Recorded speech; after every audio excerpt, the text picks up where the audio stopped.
elev în clasa 10-a la Liceul Tehnologic Construcției de Mașini Mioveni, județul Argeș, la specializarea de electronică și automatizări la acest concurs, fiind coordonat de doamna profesor Florea Elena. Domeniul automatizării este domeniul pe care doresc să-l urmez după finalizarea liceului, iar acest concurs mi oferă șansa de a-mi dezvolta cunoștințele legate de acest domeniu. Robotul realizat de mine se numește EMI, asamblat cu ajutorul componentelor trimise de dumneavoastră, iar acesta este un robot de tip Line Follower folosit pentru a parcurge anumite trasee. Partea hardware a robotului conține plăcuța Shield, placa compatibilă Arduino Uno, placa cu senzor de linie cu 5 fotodiode, 2 motorașe, șasiul cu 2 roți și 2 carcase de baterie de 12V. Partea software a robotului conține programul realizat în Arduino IDE. Acum o să vă prezint cum va parcurge roboțelul meu EMI acest traseu.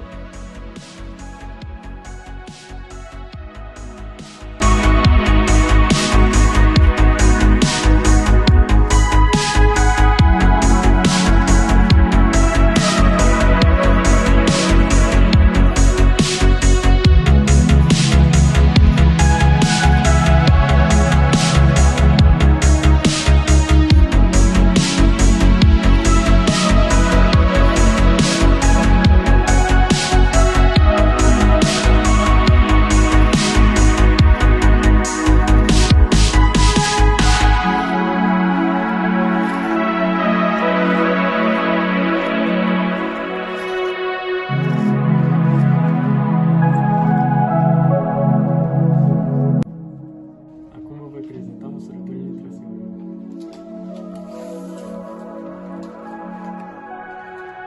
77 de centimetri.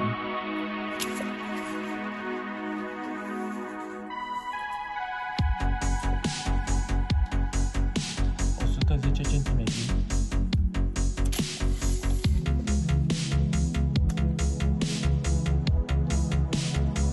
10 centimetri.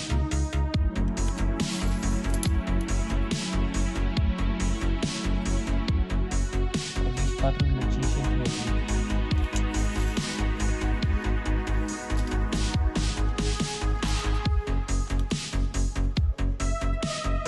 77,4 centimetri.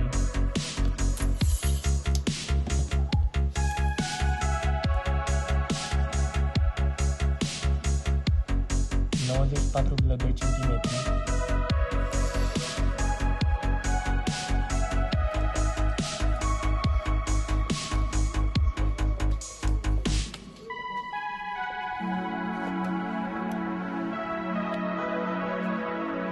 34,3 centimetri.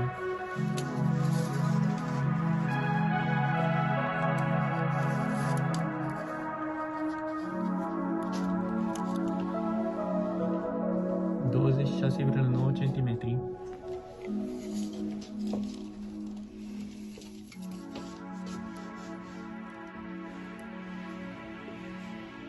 47,9 centimetri.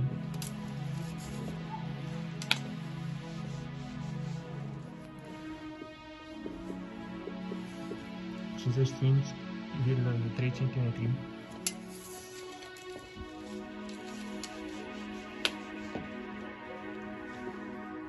26 centimetri.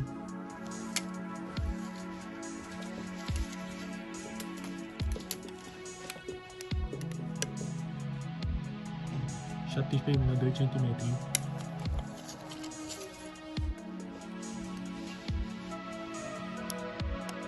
16,5 centimetri.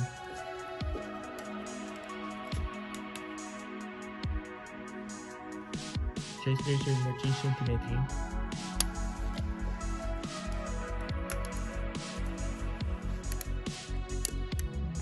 16,5 centimetri.